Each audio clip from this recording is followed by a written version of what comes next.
আপনারা খেয়াল রাখবেন, ওই ভাইদের মুক্তির জন্য এখন টাকা পয়সার প্রয়োজন, ব্যাপক টাকা পয়সার প্রয়োজন।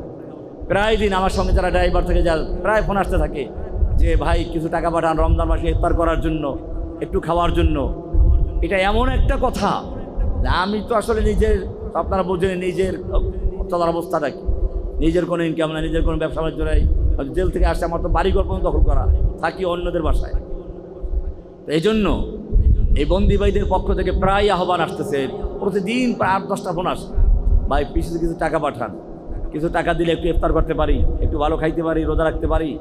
তো এই রমজান মাসে আপনাদেরকে এই প্রথম দিন আমি আহ্বান জানাচ্ছি, সে আপনাদের বন্দি ভাইদের জন্য দোয়া করবেন যেন তাদেরকে মুক্ত করেন, এবং সাধ্যমতো সবাই সহযোগিতার হাত বাড়িয়ে দিবেন। বন্দি মুক্তির জন্য জাকাতে টাকা দেওয়া যায়। অফির রেকাব, এই যে যেটা আছে গোলাম আজাদ করা, এটা মুজাহিদিন মুফাসসিরিন যারা মুজাহিদ